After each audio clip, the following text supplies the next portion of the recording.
We're going to get a little recap going today. Today is January 22nd. We're going to talk about the games of January 21st. The first game I'm going to talk about is the Celtics and the Houston game. We don't want to talk about a bad game to watch. This was not a fun game to watch. This was two stagnant offenses going against each other. The Rockets were without Fred VanVleet today. And when the Rockets don't have Fred VanVleet, that offense looks rough. I mean, it looks rough. That ball is not moving a whole lot, and there's not a whole lot of people moving off the ball. And then the Celtics offense. It wasn't apparent to me how bad at times the Celtics offense can be until the last week or two that I've really been diving into these games, rewinding parts of the game to see what happened here, what happened there. Dude. The Celtics have no offensive variation. It's give Jaylen Brown the ball. It's give JT the ball. It's give Kristaps the ball. It's give Drew the ball. Let Derek White cut and do literally every other small thing on the court. That's what they hope for, and that's what they do every single night. Most nights it works because their top 5, their top 6 is so incredible. What's going to happen when it's playoff time? I'm just saying. I'm not jumping off the Celtics train because this team, you look at their roster and you're like, yeah, they're doing it, no doubt. This team is going to the finals. They play defense and the Bucks don't. If they match up in the Eastern Conference Finals, the Celtics are going to wipe the Bucks. And I'm not even on here trying to be a biased Bucks fan because I'm not even talking about the Bucks today. But I'm just saying the Celtics' no variation of offense is a problem. It's hard to win a championship when you only have one method of scoring, and that one method of scoring is isolation. That's enough for the Celtics. I don't need to talk about the Celtics anymore. I think that's everything I have for the Celtics about this game. Porzingis carried 30 points tonight. Derek White carried. I don't know how many points he had. Doesn't matter. Jason Tatum couldn't do a damn thing most of the night. He had a solid fourth quarter. Jaylen Brown, quiet as all be. Amen Thompson is shining. He just had his best night. He's coming off 15 and 14. He shot 5 for 10, 5 for 6 from the free throw line. It was a great performance. He had a crazy putback. I mean, he was in midair. The rim is here. The ball is up here. He's over here. Reaches across the other side. The hang time was crazy and puts it in. I was like, damn. They both got it like that. Both of them brothers is like that. So, shout out to the Thompson brothers. And we're going to wrap that game up. The Celtics won this game. Didn't mention that. It was 116 to 107. The Rockets played a pretty ugly game. But it wasn't as ugly as the Celtics. I mean, the Celtics played a pretty ugly game. But it wasn't as ugly as the Rockets. Last thing. There was Let's Go Celtics chants in Houston. That's kind of embarrassing. I'm not going to lie. Houston fans, that's got to be fixed. You can't let that happen. They coming from Boston. Be so for real. Y'all can't let them do that. Now, the most terrible thing that can happen to a team, especially a team like the Brooklyn Nets. The Brooklyn Nets versus the Clippers.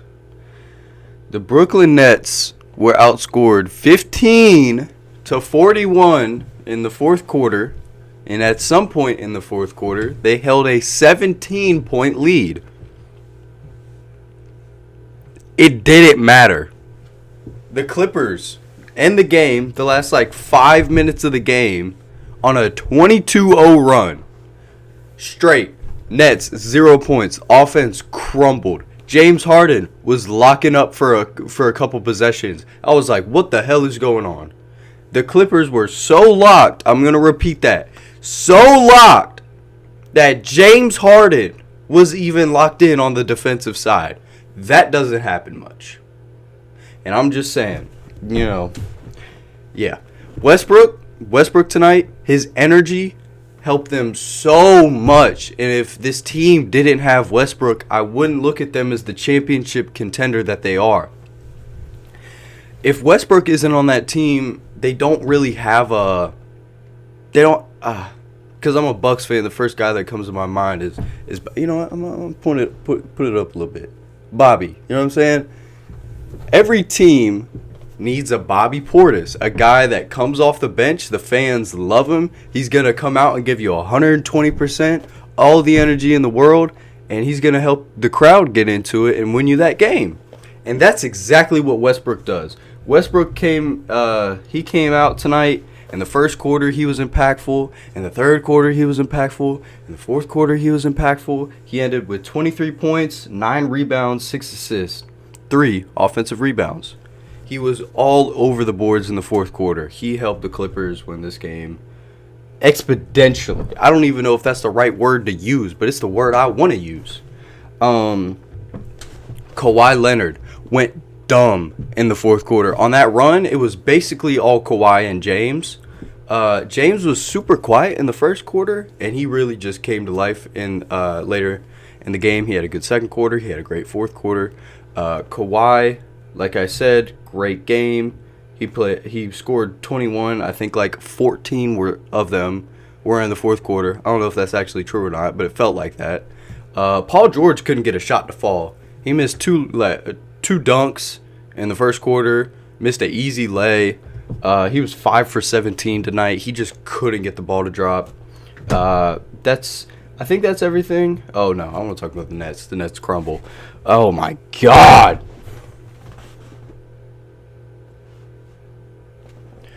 Mikal Bridges. Well, I'm going to start off with this. Mikal loves to start the game off with a 3. If the Nets win that tip and Mikal Bridges gets the ball within the first 8 seconds of the game, he's shooting that ball. And a lot of the time, it goes in. He did that today. It was fun. I love seeing it happen. Just, what are we wasting time for? Just shoot the ball. You know what I'm saying? Cam Thomas had a good night. I thought Dennis Smith Jr. played a really impactful first half. But there was no offense in the fourth. They just couldn't make a shot. Spencer Dinwiddie missing open shots. He actually was back tonight. He had a good night. 33 minutes, 16 points. Not too bad. Nick Claxton also had a solid night tonight. But I don't need to spend more time on the Nets game. The Nets did not play good in the fourth quarter, and that's when it matters. And if you give up a 22-0 run, you should lose that game. So shout out to the Clippers. Shout out to the Nets, I guess. The Blazers at Lakers. This was a game I wasn't really looking forward to that much, but I did want to watch it. It was the late game tonight. Came on at 10 where I'm at. LeBron dominated that first quarter. I don't know what the stats look like. It doesn't matter. I'm here to tell you that LeBron dominated the first quarter. They couldn't do anything about him plus AD. Bron was just doing that type passes, type LeBron passes to AD in the first quarter. And I think that's when AD scored most of his points. He had like 7 points tonight, it felt like. But the thing is he didn't have to do any more than that. D'Angelo Russell. And that's going to be probably the main person I talk about today for the Lakers game. D'Angelo Russell is a game changer. I mean, when you have D'Lo playing as well as he's been playing in his last 5, or what it feels like in his last 5, let me pull up the stats real quick. In his last 8 games, he's averaging 22 points, 6 assists on 47% from 3 and 52% from the field. He's playing amazing right now. If he finds a way to play like this for the whole season, then the Lakers are in good shape. But if he cannot, then that's not good for them because they need that extra ball handler and they need it bad. They need that extra shooter and they need it bad. Really bad. LeBron was dominant tonight. All them young bucks on the Blazers was just standing there in awe. It felt like at times. Every time Bron got the ball, there were times in the game where Bron got the ball and he didn't do nothing with it. But even I was on the edge of my seat whenever he got the ball.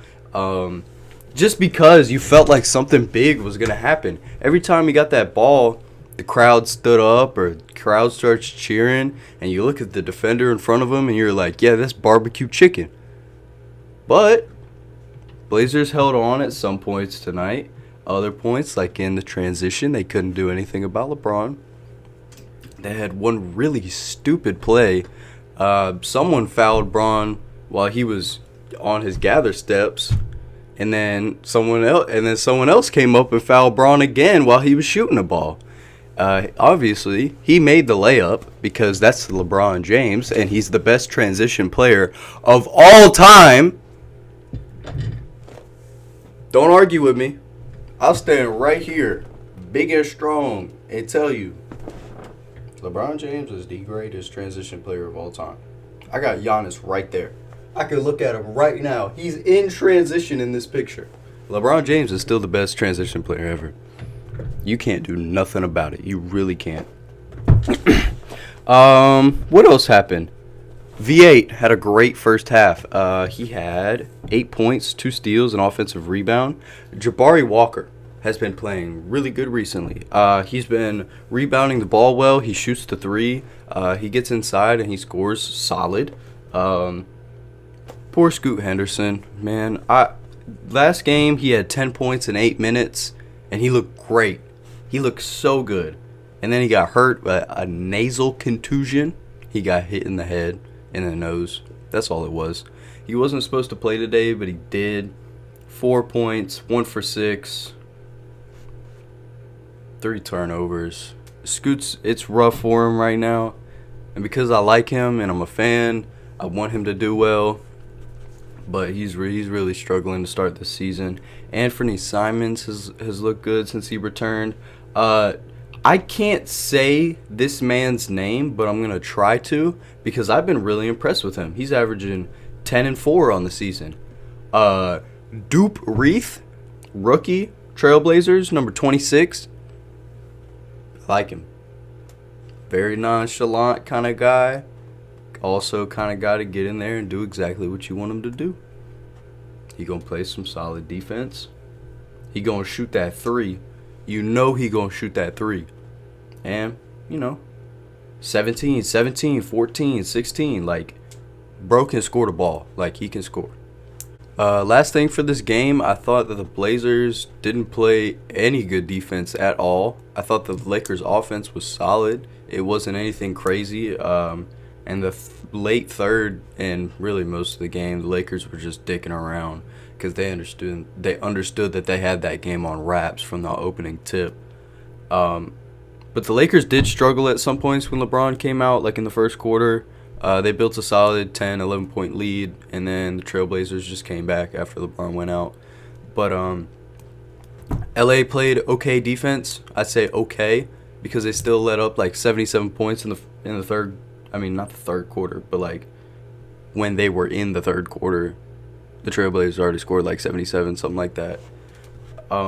Which isn't crazy, but it's Trailblazers. Just you don't have to go too crazy on the scheming to play them on defense. They play a lot of iso ball, and they run a lot through Malcolm Brogdon, another player who had a great game today. And I'm gonna leave that game there. There's much better games in the future that I could talk about the Lakers, so we're going to leave it there. It's high. We had to get a wardrobe change going, but that's all good. We're going to move to our final game of the night. We're going to cover 4 games tonight. The final one, the Pacers and the Suns. The Pacers and the Suns was a back and forth throughout, well, not back and forth. It was a Suns were on top, and the Pacers were kind of like here the whole game. Like, they stuck with them, but they couldn't really do all that much. The offense looked okay. It looked good in the first half. The first half was really fun, but the second half was ugly. I mean, it was just ugly. KD, but that's where we're going to start with the Suns. Kevin Durant, 20 points in the first half, 20 points in the second half. We got a 40-piece from KD. I'm going to get to that in a second. One of the 2 reasons that they were able to win this game, and the reason that they won this game, Brad Beal. In the fourth quarter, in the last 3 minutes, he says he's had enough. He's like, I'm done with this. I was being passive earlier in the game at some points. In the third quarter, super, super passive. When he got that ball, he got 3 straight buckets for the Suns when nobody else could score and ended the game. Devin Booker got a steal with 30 seconds left, and that really put the icing on the cake. D Book started the game off super hot, 21 points in the first half, I think it was. But the second half, he could not make a shot. I don't have the field goal percentage pulled up right now, but believe me when I say he could not make a shot. I think he made one shot in the third quarter. That was it. Not what we're used to for Devin Booker.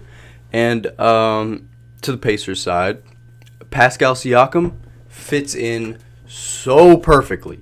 And this is the second game that he's played with the Pacers. And the first game, it looked way better, of course, because Tyrese Halliburton played. But even today, when like Andrew Nembhard was playing and TJ McConnell was in there, it still worked. He fits in like a glove. He's not the type of guy that's going to go out of it. Like, he needs the ball to go to work.